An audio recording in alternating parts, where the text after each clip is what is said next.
You are watching the press preview, a first look at what's on the front pages as they arrive. In the next half hour, we'll see what's making the headlines with journalist and author Genelle Aldred and barrister and former government minister Anna Soubry. So let's see what's on some of those front pages for you now.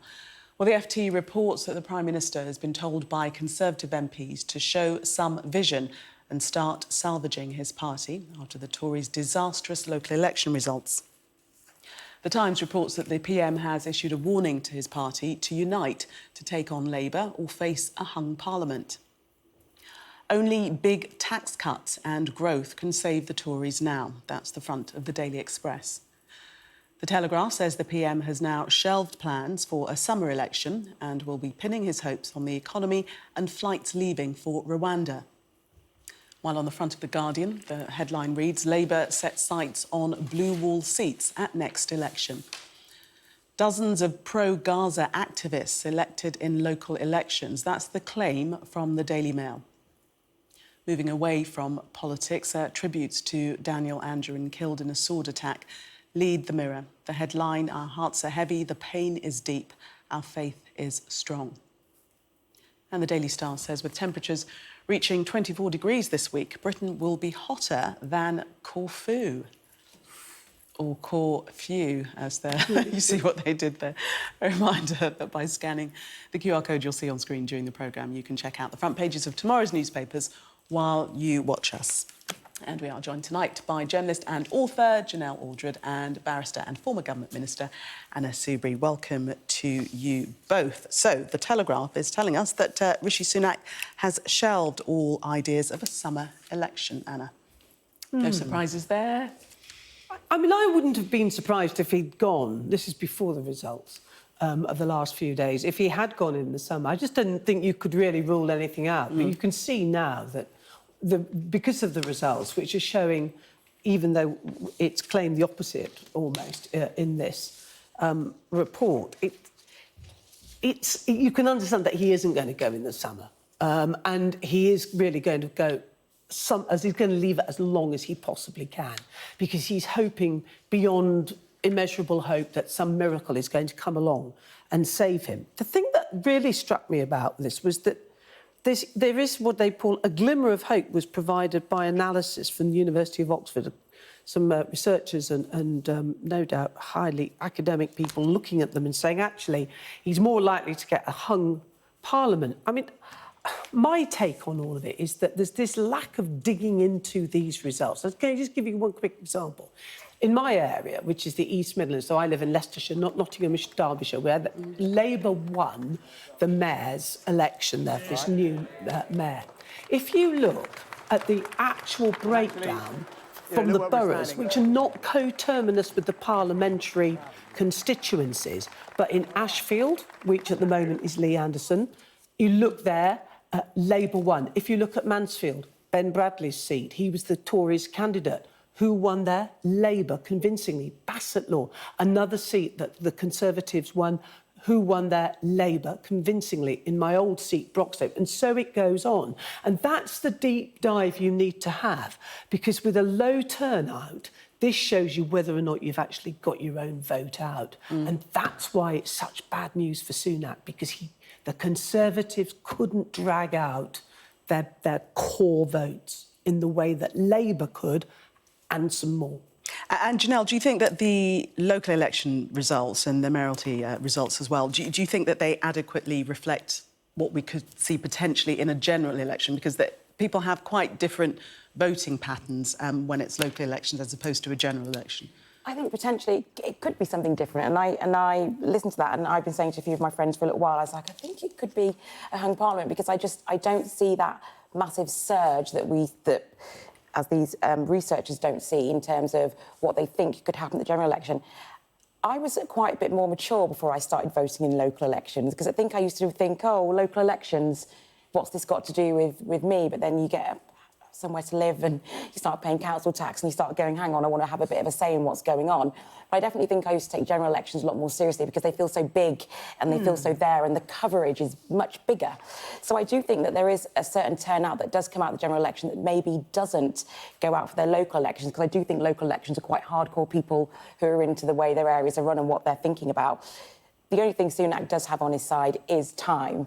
And I think literally that's why he's probably is going to push it as long as possible, because hoping for a miracle, thinking there could be some growth, thinking there could be some change, something could happen in the run to an election. So I can see why a summer election would be completely shelved now, although I wasn't sure ever. But, you know, you're absolutely right about local matters, but that's why this is such bad news for Rishi Sunak, because Ben Hoochin, who's the North East Mayor, Conservative re-elected, people were saying, look, we're voting for him, not the party. And equally, I thought last night's results from the West Midlands, that was... Because if there was a Tory, you were... You know, if you're not that way inclined, if there was a really wonderful person, it's Andy Street. Really, he's done a cracking job. And even he couldn't keep that. He couldn't... And that shows... That was a shock, wasn't it? That was a shock. And that shows that people are saying, I'm sorry, I know Andy Street's a good man, very good man. I know he's done a very good job. I'm not voting Conservative. I'm making a point here. And that's why it is devastating for the... That's my view. It's devastating. I mean, I understand that, because even though the Conservatives lost so heavily, it was great news for Labour in terms of a lot of it was just scattered. So it wasn't entirely amazing. But it wasn't entirely amazing for them. The vote was scattered. The Lib Dems had won 104. No, the Lib Dems were being very clever. They are concentrating on their target areas, and in those target seats, they did really well. They're underneath the radar, because everybody's talking about Labour and the Conservatives. Lib Dems are doing really well where they need to do well. We shall see. Genelle, let's turn to The Guardian, and they're saying that Labour are setting their sights on the blue wall seats at the next election. They're planning on targeting the south of England really heavily. I think Pat McFadden, I saw him today on the Trevor Phillips show, and he was talking quite a good game, and he's saying now it's the case that Labour controls twice as many councils in the south east as the Tories. It's smart. You have to target somewhere and kind of put your, kind of mark your patch of kind of where you want to go and where you want to win. Will they do it? I'm not entirely convinced. No, they're going for people like me. I know I was a Tory MP. And who are you? Who are you? What I mean is, it's One Nation Tories, because I'm not tribal, like most normal people. And they are going for One Nation Conservative voters who look at the Tory party, heard the likes of Suella Braverman this morning, and are in despair. That's who they're going for. And they are selling themselves as you can trust them on the economy, decency, competence of people of Keir Starmer. But do you think that people aren't tribal? Because I think people have become increasingly tribal. So if they've changed sides, I think in this election, would this be the one where they're definitely going to dig in to the side they picked, or are they going to change over? Because most people, it's only people who are involved in politics who get very tribal about it, and then certain types of people who stick to an ideology, whether it's on the left or the right. That's why we always talk about you win elections in the centre, because that's where most people, but then their some politics people on the left are just choosing not to vote at all. So they say they don't want to vote for Keir Starmer, which to me, that says a sense of tribalism, in that I'm not actually going to go, I can't bring myself to vote for the other lot. I just won't vote for these people. And we see with the example of Andy Street, it's only 1,500 votes, and not a lot, potentially some of those who just didn't vote at all. Yes, but it's this thing about pulling out your core people. I don't know what the turnout was in the West Midlands. I know what it was in the East Midlands, and obviously it's because it's a new one, so it's not like the Andy Street one over in the West Mids. The turnout was about 25, 26%, but it shows, you see, because when you campaign and see when that sort of election, you just want to go for your core vote. And what Labour did, it had no difficulty getting its core vote out, and the Tories really struggled. And that's why Claire Ward, who was the newly elected East Midlands mayor, has done such a terrific job in her campaign. Do you not think in the mayoral ones it literally does feel like it's either Labour or the Conservatives? In the local elections, not so much in the councils, but in the mayoral elections, it feels like it's either one or the other. So if people are rejecting that, then they're going to go there. You're right, but that's where you've got an existing mayor. And when you've got something like this, where nobody... I mean, most people don't even know what the East Midlands mayor is. And so that was you getting out your core vote, and Labour absolutely got it out. Just time to... Sorry, I didn't deal with the blue wall. around the houses. Just a few seconds, I think we've got left about the hung parliament, really, that issue being drawn on as from Rishi Sunak as a way to bring his party together, because they shouldn't want that to be the result. Janelle? I mean, I think that's probably his best bet, because I think if he came out and said, I think we can win this thing, I think everyone would probably say, really?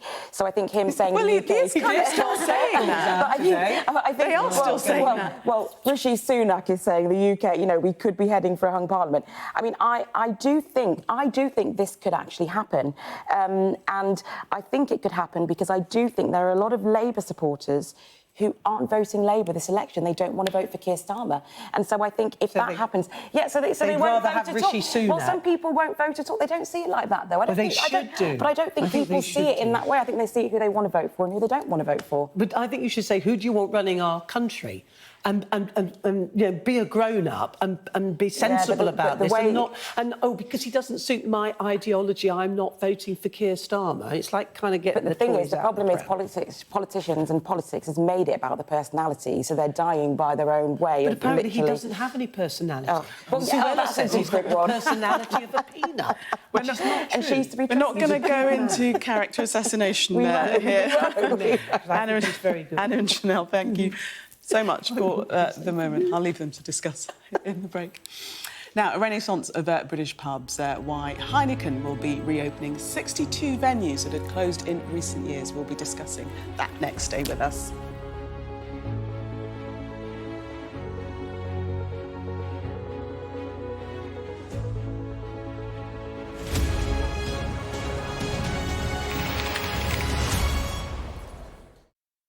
Welcome back. You are watching the Press Preview. Still with me, journalist and author Genelle Aldred, and barrister and former government minister Anna Soubry. We're going to take a look at the front page of the Mirror and this desperately shocking and sad story. And this is the killing of Daniel Andrew in the sword attack. Vigil held today that people attended, and you just got to find out a lot more about this young boy killed in this most awful, gruesome way. Janelle? Yeah, you know, I think our hearts are heavy, the pain is deep, our faith is strong. I think, you know, for any family losing a child and the ripple effect that puts across a family, a community, across school, across everyone who knew him, and by all accounts, you know, really lovely, sweet, kind, studious young boy. I just think we can't even imagine the pain that's going on over there. There was a vigil today. Apparently his family, you know, weren't there, and I can imagine that they're at home holding on to each other really, really tightly, because that is just something that is just the most unimaginable pain for parents. And, you know, glad to see that the Daily Mirror have paid tribute to him so beautifully. Yes, and Arsenal did it. They had a minute silent at their game because he was an Arsenal supporter. Yes, he was. It's funny, isn't it? I'm trying to look through all the other front pages and I don't see this story on the front pages. I have to say... I think it's the only one. And I am the only white person here, so perhaps I can say it. If he was a white boy, would this be on the front page of every newspaper? But he's a black boy, and he was killed with a weapon. And I'm just wondering whether or not we you know, really got to have some tough questions in our society, and perhaps amongst our newspapers. Was the assumption that because he was a black boy and there was a weapon, that he was part of some gang or something? And gosh, it turns out he's just like any other 14-year-old, goes to school, works hard. As it happens, his parents are people of faith. And I really do, it really troubles me. And I don't think I've ever felt it so strongly before. I think it's because it's I've seen it so blatantly. It's so very, very blatant. And I think you've seen, you know, on social media, people have talked about this and the comparisons between other headlines when it happens. And, you know, some people might dismiss this as just people complaining or some woke nonsense, but it's not. It matters because his life matters, and he was a 14-year-old boy who was minding his own But I think business. what you're He's describing not on pertains anywhere to another newspaper, and that headline, which described him as a sword lad, and was a very tiny photo, which has caused a lot of anger, actually. Yeah. Quite To a lot right of too, because he's people. not a lad, he's a lovely little boy. And Just going to school. Just going to school. And his Utterly name should have random. been used rather Yeah. than sword And lad. name him. Sword lad, It's what does that mean? That's quite a disturbing headline. Quite right. It's not But in it is this disturbing newspaper. this is not on the front page of... And well done, the Mirror, for putting it where it should be. Let's move on. Want to have a look at this story regarding pubs. Anna, you take us into this Heineken. I think this is really... Actually, this is a great story, this, if it's right. But Heineken is actually planning now to invest a lot of money, £40 million a year, into opening up new pubs. Why do I say that? Because pubs are places that communities traditionally have valued. I mean, I know they sell alcohol, but they have huge benefits also to communities, bring people together, they put on things that communities get involved in and stuff. And I think the figure was, and I know I'll be corrected, but it was something like one pub was closing, if not every day, it was certainly every week. And we're all aware. I think, yes, after the decline. pandemic, yeah. No, even before COVID. Yeah. Even before COVID, that pubs were closing. They seem to be losing their way and losing their place in our society and in our communities. And it's not just Heineken, but Green King, apparently, they've started to invest in a new brewery, and they're looking at other pub chains too, at opening up pubs. And I think that should be welcomed. I went to the pub the other day, like a big one, and it was really interesting. It was just packed. And it's been such a long time since I was somewhere with everyone together.